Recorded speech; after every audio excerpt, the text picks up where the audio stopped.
Halo, assalamualaikum warahmatullahi wabarakatuh. Senang sekali sore ini kita berjumpa lagi di Gus Durian kelas untuk kembali berbincang-bincang meneladani nilai-nilai utama Gus Dur sehingga kita bisa menjadi umat yang memiliki karakter-karakter yang baik dan bermanfaat bagi masyarakat. Hari ini kita akan kedatangan tamu narasumber dari jauh, dari UK, Inggris ya. Namanya Paul S. Armstrong.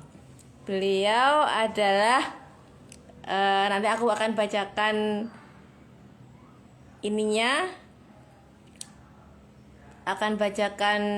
CV-nya. Untuk itu kita coba terhubung dengan beliau.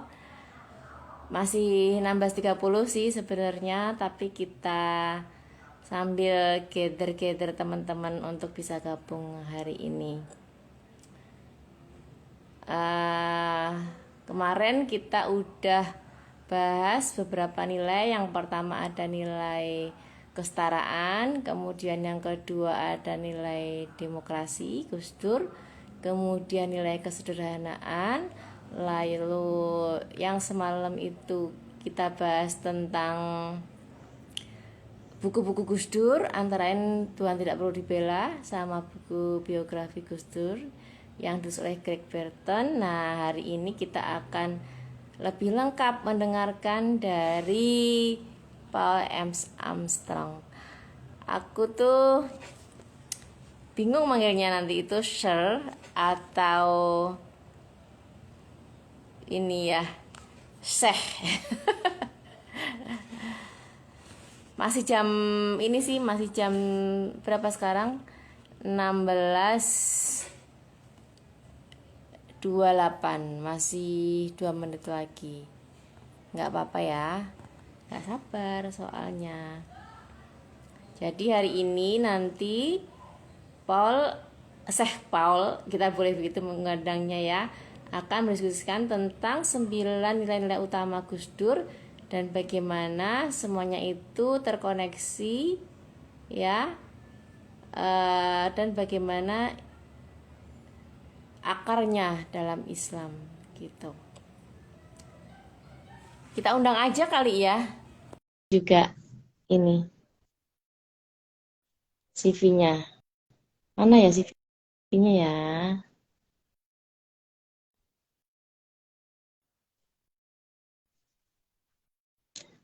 Halo, assalamualaikum warahmatullahi wabarakatuh.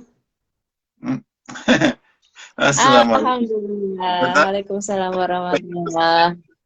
You don't What really time want. is it in UK? Huh? Sorry? Still noon or morning in UK? It's morning. It's Oh, you can, it's morning. yeah. Yeah, it's See, long day ya. deals of Until flowering. iftar. My camellia. Okay. I will read your curriculum vitae first, Mr.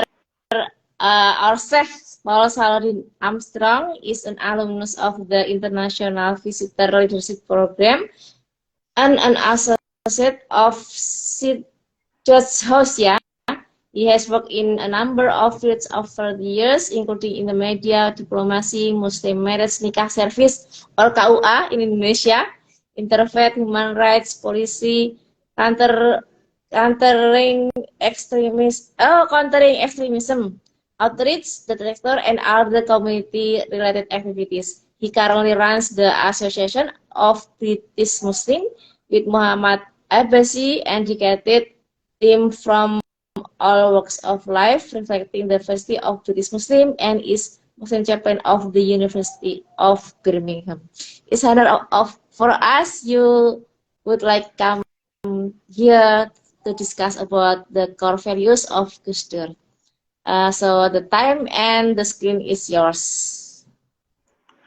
Assalamu alaikum. Thank you for inviting me. I'm guessing it is late afternoon in Indonesia. So selamat sore and selamat datang.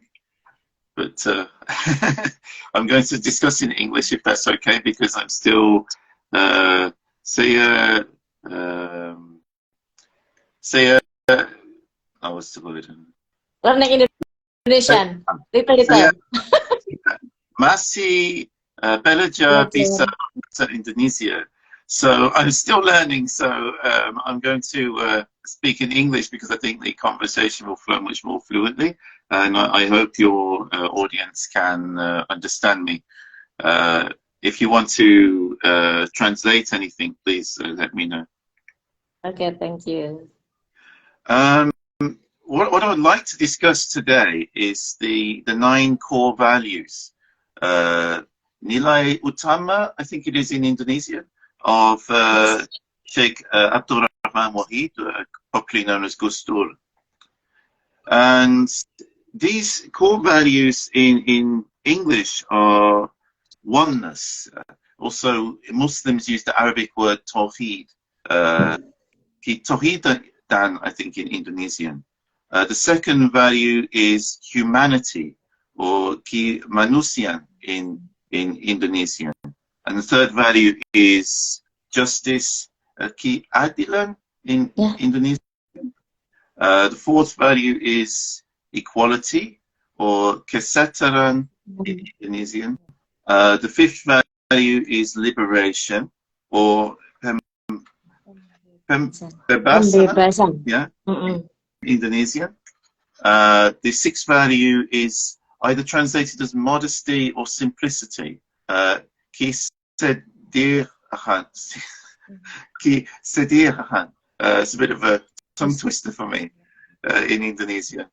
The seventh value is solidarity, or you can say fraternity or human brotherhood. Yeah.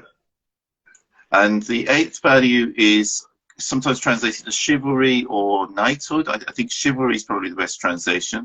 Keksatria. And the ninth value is local wisdom. Kearifan tradisi. And, you know, I mean, these are, it's really interesting because a lot of Indonesians would regard these as being obviously Gus Dur's values and very Indonesian values. But when I looked at these, I was thinking these are really very universal values, and they really go to the very heart of Islam. And I wanted to emphasize this point because I know one of the things that some people knock Gus Dur on, who are not Gus Durian, is they try to question his Islam. And some of the people who are not Nahdlatul Ulama, they like to try and question Nahdlatul Ulama and say Nahdlatul Ulama is just Javanese culture and Indonesian culture, and it's not really proper Islam.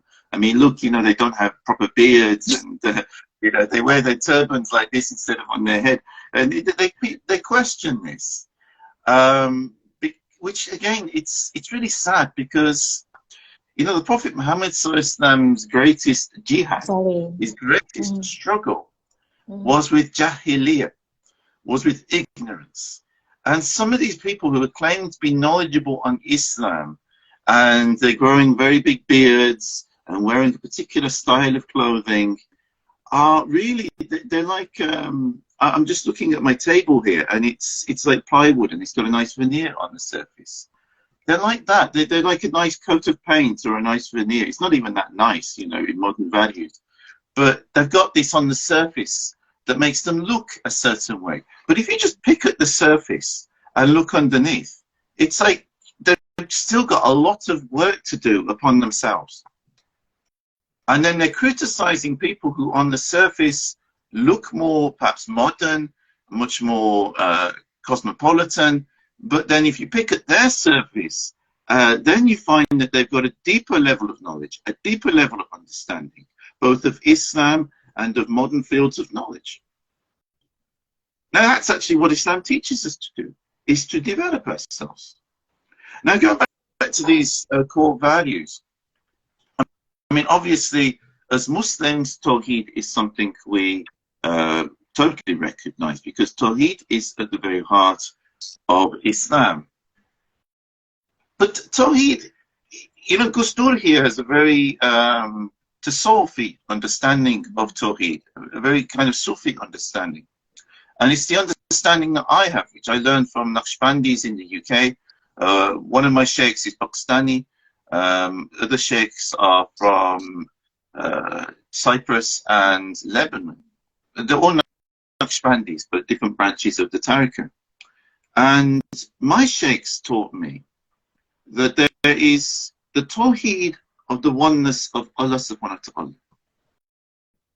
This means that, as in the ayah of Quran, Qul huwallahu ahad, that God is one and only, and there is nothing like God. But the creation is the reflection of the face of Allah subhanahu wa ta'ala. The creation, therefore, is also one.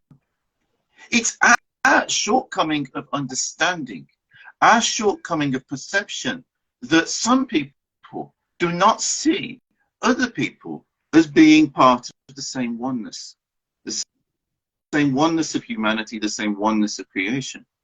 Now you imagine if human beings across the world saw, first and foremost, I mean, a lot of human beings don't even see other human beings as being part of the same human family. People see each other as English, as German, as African, as South African and not Nigerian, for instance. People see each other in this way, and there's racism and prejudice even between people of the same ethnicity. After I embraced Islam, I experienced racism from white people who perceived me as belonging to another race, and yet I'm ethnically the same as them. Literally, this is the same thing which we saw in Bosnia. I visited Bosnia in 2015. I can't tell the difference between who is Bosniak, who is Croat, and who is Serb. I can't tell the difference by looking at them. I can't tell the difference between what they're eating. I can't tell the difference between what they're wearing. Because and even what they're speaking, they call it Croatian, Bosnian, and Serbian, and it's really the same language. There's almost no difference.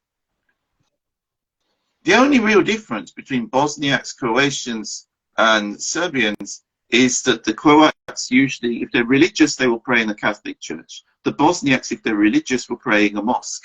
And the Serbians, if they're religious, will pray in an Orthodox church. And again, if they're religious, if they're not religious, there's no difference at all. It's just a label they're wearing as Orthodox, Muslim, or Catholic, and they're not even praying.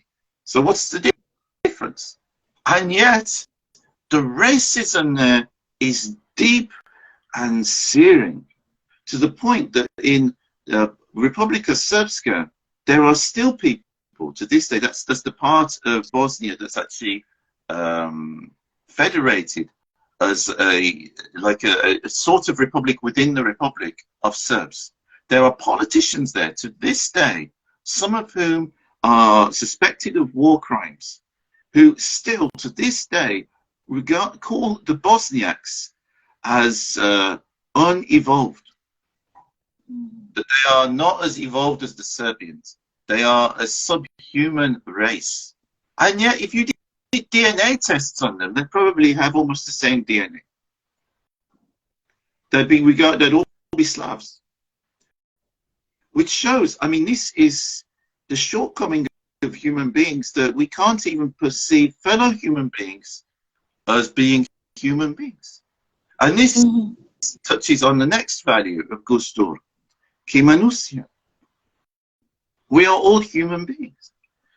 And, if you actually took the DNA samples of human beings all over the world, and some companies are actually doing this now, and compare the DNA, there really is just a few percent of difference of DNA between everybody in our human family. There are people in England, I've got a friend actually, he's a former neo-Nazi.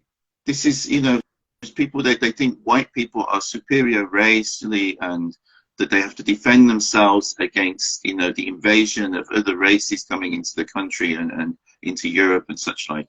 He used to hold these beliefs because, I'm not going to go into his past, he had a disturbed past, which is why he went down that path. He's embraced Islam, and he's following Sufi tariqah now. And he left all that. And it came after he did a DNA test. He looks as white as me. And, you know, he's as English as you can get. But when he got the results from his DNA test, he found his ancestors come from what is now Pakistan. A large part of his DNA is from Pakistan. He looks white because those ancestors came here hundreds of years ago. And in our northern climate, it favors white skin because there's a very simple reason for it. It's actually vitamin D. When light falls on our skin, if you eat the right foods, then your body actually makes its own vitamin D. But if you're in, if you come from Africa and you have a very dark complexion, or you're somewhere else where your skin color is quite dark, you cannot make vitamin D in Northern Europe. Even I struggle as a white person who has less melanin in my skin. But on the other hand, if I'm living in Indonesia, if I'm living in Indonesia, it's okay. You've got lots of trees, and I look forward to that one day, inshallah. But if I was living in somewhere in Africa, for instance, where there's not many trees, and you know, if I wasn't wearing many clothes and the sun's hitting my skin, I will burn. My skin doesn't have enough melanin to cope with that amount of solar radiation. This is the reason why, you know, anybody who looked like they, by natural selection, would disappear in those parts of the world. And similarly, people who have very dark skin here, if they don't take vitamin D supplements, would, you know, they'd become ill and they would die quicker than European-looking people. And that's the only reason. But, you know, people, and this is, alhamdulillah, this is when science is used in a good way and we understand these things. It can help us come together as a human family. But unfortunately, we've also got the science of eugenics, which was used by the Nazis, and even before that, there were people in Britain and America who were doing eugenics. And it was only because Second World War and it was all exposed that, you know, it was banned here as well. I mean, it's quite shocking when you look at what happened, you know. But I mean, this is really the crux of it, because there's one Allah, and we're one human family, and one human family that's part of one creation of Allah subhanahu wa ta'ala. Within our Naqshbandi tradition, we're taught that we are all, well, firstly, the whole of this universe was created from the Nur-e Muhammad. The Nur-e Muhammad was one of the rays of the light of Allah subhanahu wa ta'ala, just one of the rays. The other 99% of Allah's light He keeps for us on the day of reckoning, so that He can bless and forgive us. Just this one ray of light is from which all of the suns and stars in this universe are created. You can't even look at our sun. It will burn your eyes. And our sun is one of the dimmer stars within the universe. There are stars in the universe that if you scaled our sun to the size of a little tiny marble, they would be bigger than baseballs. And the amount of light which those stars are giving off, this is why we can see them on the other side of the universe. It's absolutely remarkable when you think about this. And all of this universe is created from the Nur-e Muhammad. So that means all of us are connected. And if you look, actually modern scientific parlance has explained this as well. E equals mc squared. Because energy and matter are the same and everything is really energy. Well, what is that energy? That energy is what we call the Nur-e Muhammad. So, you know, subhanAllah. We're all one. And so these two values are very closely connected and very deeply rooted within Islam. If we go to the next value is justice. Now, you cannot have human dignity within a society if you do not have justice. If you do not have fairness between people, and justice and equality, the next value, are intertwined, because justice is about equality. It's about if someone does something wrong, it doesn't matter whether they are a king or whether they are a very poor person, that they have the right to go to a court of law and to say, I have been wrong, and to ask the judge to hear their case. Now, sadly, in today's world, even with all the advances in justice and stuff, we end up with corruption all around the world. We end up with, you know, situations where it depends on how much access to funds that you have, and the more access to funds, the more justice you have. This is not justice. Justice is when you will be heard fairly, such as when there was a Jewish person who, in the time of Imam Ali alayhi salam, he actually took Imam Ali took him to court. He took him to before the judge, and he said, this man stole my shield. That's my shield that was on the battlefield, and he stole it. He knows it's mine. He won't give it back. And the judge heard the case. And even though this was the Emir al-Mu'mineen, this was the leader of the Muslims, the judge said, I'm sorry, Imam Ali. I only have your word against his word. I cannot judge in this case. I have no other evidence. And yet, most of the people there probably knew, but it was just hearsay. And because it was hearsay, the judge threw the case out. He's like, you deal with this between yourselves. I'm not going to get involved. He says, if there's clear evidence, then I can make a case, but I'm not going to. The Jewish man was so shocked. He was like, if this was my community, there's no way they would rule in favor of you. And yet your community has not condemned me. He said, Ashhadu an la ilaha illallah wa ashhadu anna Muhammadur Rasul. He embraced Islam because he saw the justice that he knew from the Torah and from the Bible. And the Jews actually regard the Torah as a kind of book of law as well. And he saw the justice that he read about there within Islam. So this is very, very deeply rooted within Islam. And actually, the Prophet Muhammad ﷺ is known in legal circles, in legal professional circles in the West, as being one of the fathers of justice for our system, never let alone other systems. And it's in some of our places where, you know, law is studied that this is mentioned. Wow. Yeah, it's quite surprising, you know, and yet it's not widely known, but you can even Google it on the internet, the information's there. Equality. I was just mentioning about equality, and obviously these two things go hand in hand with justice. Liberation. Now, you cannot, if you do not have freedom, then you can't have justice, you can't have fairness, you can't have equality. It's a very fundamental human value. People have to be free from fear. People have to be able to be authentic, to be themselves. Even if there's something about them or the way that they live their life that you don't really agree with. Maybe they follow a different religion. Maybe how they express their sexuality is a bit different. Maybe there's something different about them, the way they dress.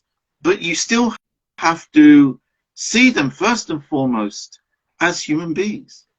And this goes back to the second value. Allah subhanahu wa ta'ala has honored every child of Adam, every son and daughter of Adam. If Allah subhanahu wa ta'ala has honored every son and daughter of Adam, who are we to dishonor our fellow human beings? We have to honor our fellow human beings, otherwise we're dishonoring Allah. And that is even if the other person is not honoring us. Now, that doesn't mean if we're in a situation where we have to genuinely protect ourselves or genuinely, you know, take out a legal case or something in a proper way to deal with the situation, obviously. But that doesn't mean we harbor hate within our heart. Doesn't mean that we take law into our own hands and throw them off a building or hurt them or do anything like that. No, this is uncivilized. We have to deal with things in a civilized way. If we don't deal with things in a civilized way, who is going to uphold civilized values in this world? The Prophet Muhammad ﷺ came to bring civilization. When the Prophet Muhammad ﷺ went to Yathrib, as it was known back then, he was called there because the tribes were at each other's throats. They were fighting over stupid things and killing each other over things that could be resolved in a much better way. There was no peace. There was no security. They couldn't send their children to school and know their children would be safe at school. They couldn't go to work and know that they would be safe. They might go to work and next thing their family hears is they're being killed by the other tribe. You cannot live in a world like this. And the Prophet Muhammad ﷺ went there to establish justice, the rule of law, and to establish equality between these people and fairness, and that's why he drew up the Constitution of Medina. And some of the people who signed that Constitution of Medina, in fact quite a lot of them were Jewish, and their Jewish religion was respected. Some of them were even pagan, and as long as they were pagans that accepted the Prophet Muhammad ﷺ as like the president of the state, they were okay. As long as they didn't cause trouble, they were okay. The Prophet Muhammad ﷺ would leave them alone. Only if they were causing trouble, only if they were violent or they were doing, then they would have to be dealt with. Because they break their promise of what they made in the Constitution. And this is also the same principle is at the basis of the Treaty of Hudaybiyah. If the Meccans never broke it, that treaty would still be around today. There would be no reason to break it. All the Prophet Muhammad ﷺ wanted was peaceful access to be able to go on Hajj. That's all the Prophet Muhammad ﷺ asked. That people would not be harassed, people would not be attacked, and people would have their security and peace.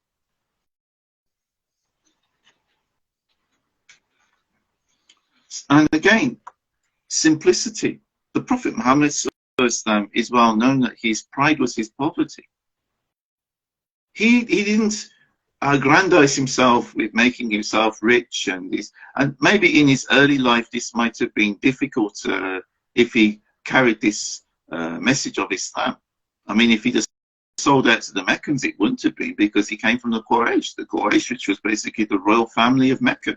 He walked away from that, like the Buddha walked away from it. He went to live a simple life. If I have to live a simple life to teach this message, I live a simple life. This was the Prophet Muhammad ﷺ's way. But when he went to Medina, of course, he became the equivalent of a king or a president, although he didn't have that title. He could have used that to enrich himself. Instead, he was always giving things away. He never had anything stashed away. Whatever he had, he distributed it. He gave to other people. And sometimes he felt ashamed when then someone else would come and ask him for something. He'd already given everything away. He couldn't help. This was the way of our Prophet ﷺ. Now, that doesn't mean that there's anything wrong as Muslims with taking sensible measures and, you know, having a little bit of savings and having, you know, you have to in today's world. But at the same time, it doesn't mean that we aggrandize ourselves and live in great big mansions when everybody else can't even afford a flat. It doesn't mean that we have Ferraris and Lamborghinis when other people can't even afford a motorcycle. So we should be simple, and also, even if we're rich, you see this with some rich people, even though they have a lot, even though they might live in a nicer house, they dress fairly ordinary. Even Bill Gates, if you look at him, I mean, I'm not saying he's a brilliant example or anything, but if you look how he dresses, he doesn't wear anything that's over the top. He dresses in a jumper similar to what I would wear, trousers similar. It's quite normal clothing. And he re-wears the same thing. His Majesty King Charles III, is the same. He often gets his clothes repaired. He's the King of England now. Even when he was Prince of Wales before, he was a very prestigious position. He had access to wealth. He would sooner use that money on some charitable project or to give it to his farmers on his estate that had suffered at certain times. He would sooner give that money in a charitable and a worthy cause. And, you know, may Allah bless him, because this is a remarkable example of someone in such a high position to have this kind of a heart and this kind of character. And in this, he was, His Majesty is also showing the seventh value of solidarity. This again is really part of kemanusiaan, of humanity. It's showing solidarity for other people in the world, whoever they may be, when they are suffering. And the way of the Muslim is always to identify with the person who is suffering oppression, with the person who is suffering violence for no other reason, or suffering persecution for no good reason. We shouldn't look at whether they are Jewish or Christian or Buddhist or any of this. We should just be concerned that their life is at risk, that they are being persecuted, that they are suffering.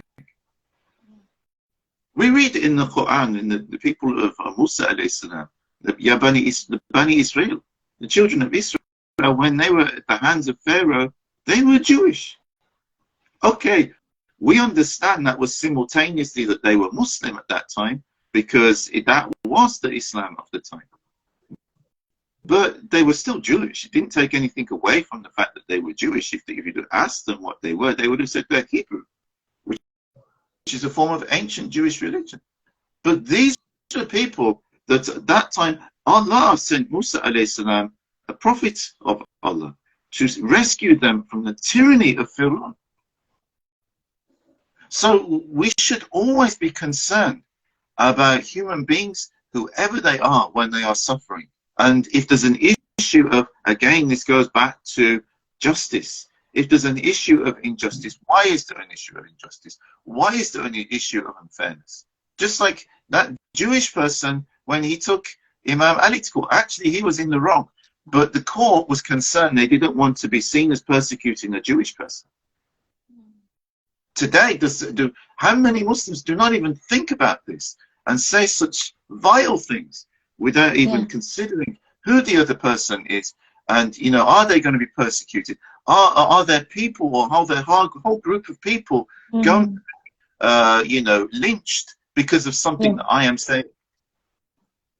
Imagine the sin that you would have on you, and what you'd have to explain to Allah subhanahu wa ta'ala on the Day of Judgment, if because of something you said or something you preached, a whole synagogue was burned, or an LGBT event, loads of people were massacred at that event. People who might have, you know, if they were doing something wrong, they may have repented afterwards. They may have asked Allah for forgiveness, or they might not actually be bad people in the first place. And you're responsible for their deaths. We have to be so careful what we say and make sure we're not people who are going against this principle of human fraternity in human brotherhood. We should always be encouraging it. And again, this is connected to the eighth value of chivalry, because chivalry is all about being courageous and being brave, but being courageous and brave for good values, for what is true, for protecting human life, for protecting the vulnerable from harm. Where is the courage? Where is the chivalry? Where is the braveness if there's 100 of you and you're beating up 3 other people? Where is that? Why are the people in the Battle of Badr respected? Because there was 300 of them going against an army of thousands, and they stood their ground. Just like the other 300, you know, in Greece, to this day, the 300 Spartans, that when that huge Persian army came to invade Greece, and they stood their ground, they may have been pagans, but everybody respects what they did because they were defending their homeland. Only 300 of them, and there was this huge army that eventually overcame them, but they stood their ground they had this value of Kisatrian, of chivalry. Regardless what their religious beliefs were, they had that value. But there is no courage, there is no bravery when you lynch someone because they are a Christian or, you know, something like this, and you just want to have a Muslim person there, or you want to have, where is that? And again, this all connects to local wisdom. We can't forget our past, we can't forget our traditions. You see, one of the things I teach here in the UK is Islam is like a tree. You look at these big trees like these Californian redwoods that have been living for thousands of years, or some of your rainforest trees in Indonesia that are really huge, towering trees with big branches. They have to have strong roots. If their roots do not go deep into the soil, how can that tree hold? Either the roots have to go deep into the soil, or they have to be like a lattice, and have a good platform. They have to be rooted into the soil of the locality. I was talking yesterday about this, about the future of Islam in Britain, and I was saying how there are some people here in the diaspora communities, and they built masjids that look like those masjids have been airlifted from somewhere like Pakistan or Saudi Arabia and dropped in the middle of English towns and cities. And then they wonder why the local population is up in arms about it and saying, how can you build something like that here? Maybe they're not really against the mosque, but they're just saying it's in bad taste. It's not, it doesn't fit in at all. It doesn't look right. You know, why not build something that actually is in the local architecture or has some flavor? I mean, there's a mosque near me that was actually, they asked an English architect to design. It looks like a mosque, and it also looks like a British building. It's got elements of British architecture blended with elements of Islamic influences from around the world. I mean, even a lot of Muslims don't know, you know, where this concept of a dome in a mosque, a dome and a minaret, do you know where that comes from? Yeah. You know? It's a question. You don't know, yeah? I studied architecture actually in my So bachelor. You know. Yes. So where did the term come from? So the combination from east to west to east, and It's a Roman. saling mempengaruhi, influence others. It's other. The domed mosque is a Roman church. Yeah. You know, in the Middle East, that's how the Christians used to build their churches. And if you go to what's the Eastern Roman Empire, the Byzantine Empire, as we call it here, that's roughly where, you know, Greece and Istanbul and that area is. And if you look at the Orthodox churches there, they look like the mosques, except the Orthodox churches don't have the minarets. And, you know, you look at Hagia Sophia, it's now a mosque, but it was actually originally the largest Orthodox Christian cathedral in the world. Many mosques around the world are inspired by its design, and it is beautiful. But it's a Roman church. So actually, when the Muslims went there, they built the mosques in the style of the churches. The same when the Muslims went to Damascus, including the main mosque in Damascus is actually, it was a church originally, and it was adapted as a mosque and then extended. When I went to Guangzhou in China, I saw one of the oldest mosques in the world there that was built by Sa'd ibn Abi Waqqas. It looks like a Confucian or a Buddhist Chinese temple. Yeah. The minaret is in a different style, and they actually call it the lighthouse mosque when you translate it into English. And literally back in the day, the coastline used to be closer, and that mosque's minaret functioned as a lighthouse to protect the ships from the rocks. But it was simultaneously protecting the ships from the rocks on the coast, and also protecting the human souls from the rocks in life. You know, you think about the wisdom behind these early Muslims. And yet today, it's like the people build these trophy mosques. They have to look a certain way. No, they don't. Build it in your local style. I love in Indonesia, and I pray in these traditional mashallas and masjids when I'm there, that have the pyramidal style roof, and I love them. They are so tasteful, and they really fit into the Indonesian landscape. And I always feel a great sense of peace when I pray in these sorts of masjids there. I just wish people here had a bit more wisdom. And actually, that design, it's been well honed within the Indonesian climate, because I know here we have roofs like this as well. It's like the roof has to be like that, because we have a lot of rain. And yes, you have a lot of rain in Indonesia.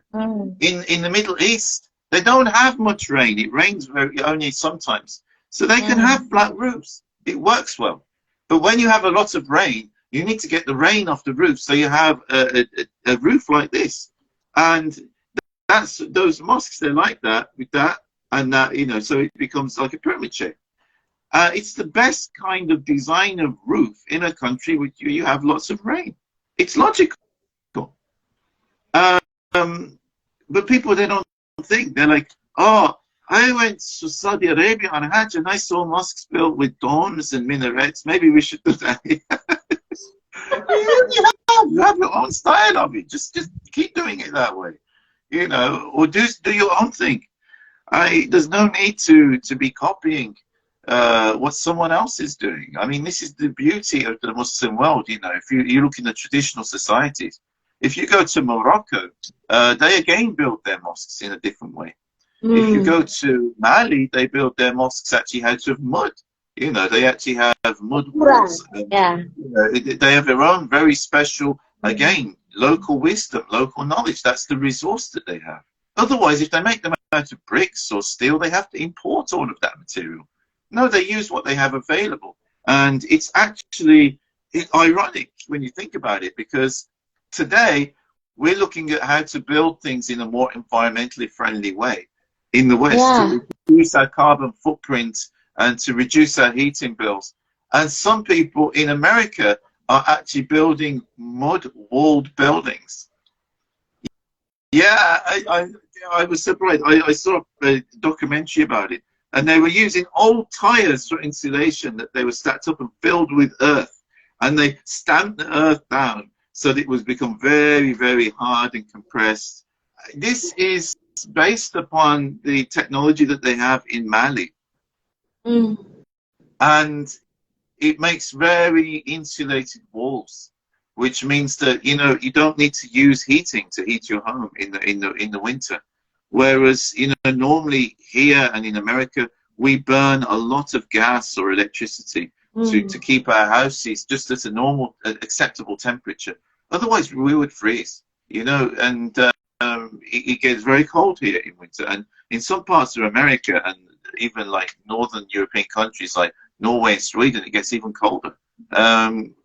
So it's like if we don't build our homes in a way that's very insulated, then people literally freeze.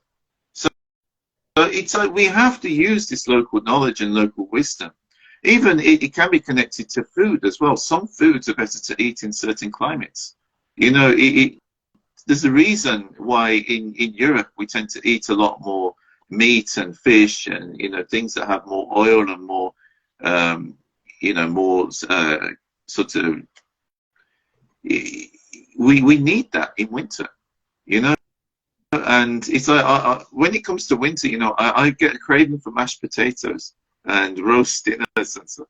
And I know what it is, because in the cold, that's what I need. It warms me up. It makes me feel full. If I eat something like rice and something lighter, I'm going to feel hungry. I'm not going to have the energy, and maybe I'll come down with something.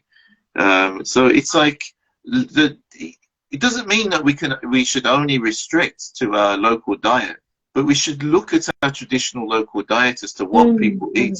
There's usually reasons for it and why it was like that over a long period of time. I mean, if I tried eating what I eat here when I'm in Indonesia and had a meal with with mashed potatoes and roast chicken and gravy all over it and Brussels sprouts, I would be, I can't manage it. Hungry.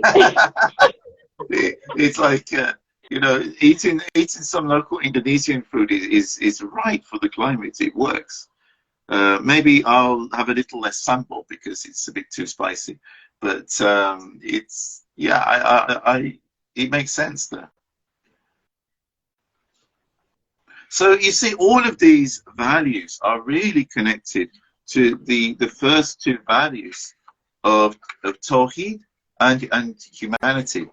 And if you don't honor, and these two are connected to each other as well, because if you don't honor fellow human beings, then you're not honoring the fact that Allah honored every son and daughter of Adam, which is the point of what Allah subhanahu wa ta'ala was making when he asked the angels to bow before Adam.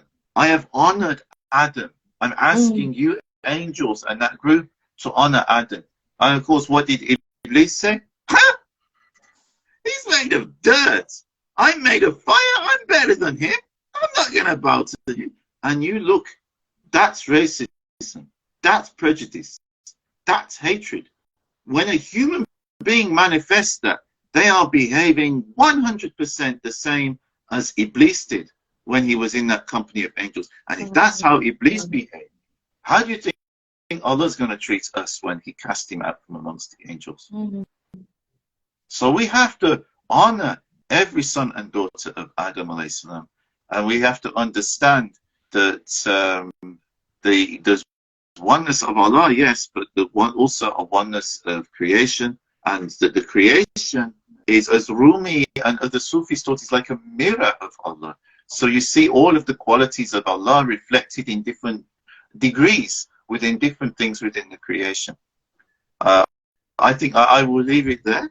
But if anybody has any questions, then I'm happy to answer. Thank you. It's very wonderful how you explain them all. What do you think? Which values that most hard to implement for you? Well, it comes to the first two values, and I mean, you're not honoring the first one of Tawheed if you're not honoring humanity. So the real thing is kemanusian. It's always to honor human beings, respect human beings, honor because also every human being has a ruh, and this ruh, it's come from the breath of Allah subhanahu wa ta'ala. So, you know, that soul is breathed in every human being. Maybe in most human beings, it's placed there by an angel, you know, and only in some, like Hazrat Isa alayhi salam, it was breathed directly by Allah subhanahu wa ta'ala. But yes, the ruh in human beings ultimately comes from the breath of Allah. So it's like, if you're not honoring anyone, you're not honoring Allah. You have to have respect, and you know, this is why if someone does something to me wrong, I try to pray for them and ask Allah to forgive them, even though they might have done something wrong, because it's a healing for me, and it's inshallah, may Allah forgive them and guide them as well. This is the way of Islam. The way of Islam. Now that doesn't mean obviously if I'm attacked I would defend myself, but I wouldn't be. There would be no malice then. It would just be, I would be doing what I need to do to protect myself. But afterwards, I will pray for their forgiveness. Friends, here you can also ask Sheikh Paul everything, yeah, regarding this theme. Sometimes, Sheikh, we maybe know the values, understand how we implement, but in the reality, such as values solidarity, we have some challenges, egoism and everything like that. How we should handle that situation? Alas, to be human, you know, that's why it's a constant challenge. It's a constant struggle. we have to keep reminding ourselves, and everything I've said here right now, it's a reminder to myself as much as anybody.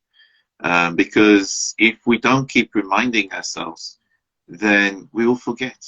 When we forget, that's when we fall into sin, we fall into making these mistakes, where we end up harming ourselves without even realizing it. And may Allah subhanahu wa ta'ala protect us all from doing that. All we can do is keep reminding ourselves, and this is a principle also that psychologists talk about when people have some psychological problem, or they have illness. And I was listening to someone yesterday, they were talking about mental health. When I say the word mental health, probably you think of an illness, but we all have mental health. Mental health, like we have physical health. At any given moment, not one of us has perfect physical health, even if we think we do. Maybe our body is quietly fighting a cold.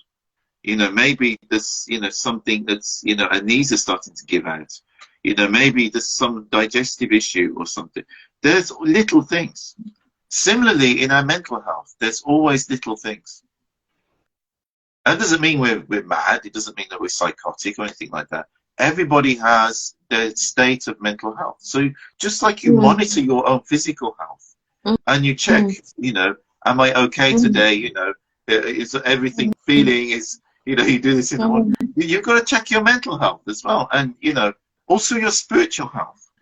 There's three different aspects to the human being.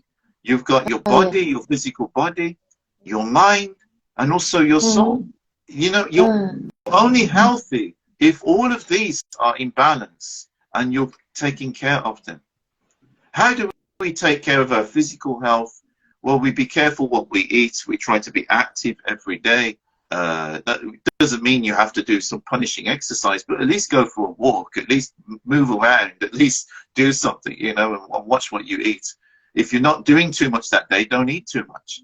If you're doing a lot of work, make sure you eat more. Fasting in the month of Ramadan is also to remind us of our physical health and our spiritual health. And similarly, if you want to check your mental health, what are you looking at? What are you listening to? What are you reading? Reading is an important one. How many people don't read? Especially today, people watch all sorts of things and listen to things. How many people read the Quran? And I mean in translation, where they understand what you actually read. How many people read scientific books or read geology books? You don't have to be a scientist or a historian to read a book on the subject. Inform yourself. Otherwise, when someone mentions something from science or someone mentions something from history, you don't know anything. So you just, okay, whatever that person says, okay. So some crazy Mulana, who's not educated in these things and says something stupid, then you listen to them. Oh, yeah, it must be true. It's Mullaji said it. But he's not a scientist. He's not a historian. Maybe he's got an agenda. Question it. Check for yourself. If you have some, there's a lot of times I've picked up on these things because I'm interested in science. I'm interested in history. I'm interested in geography and what's going on in the world. I'm interested in geopolitics. I always try to keep well informed of different fields. And I'm no expert in them, but I at least have a good general working knowledge of these sorts of things. And so if someone comes up and tells me something that's absolute nonsense, I'm not going to believe it. I'm like vaccinated against it. For this COVID, we took vaccines to protect us. How good they are is another question. But, I got COVID after having the vaccines. But the point is, the principle is right. We try to inoculate ourselves from illness. And yet we don't try and inoculate ourselves from bad thoughts. We don't try and inoculate ourselves from stupidity. We don't try and inoculate ourselves from, corrupt ideas and stuff. We just, everything. We listen to everything. And, then we're completely out of tune with what we're supposed to be. And then Shaitan's like, well, I don't need to do anything, actually. They're doing it all themselves. And you know, that's connected to both mental and spiritual health. I see. That's very helpful for me. It's now, wow. So for today, it's very thankful for your explanation and tausiah for closing this session. Today, we would like to hear from you your closing statements.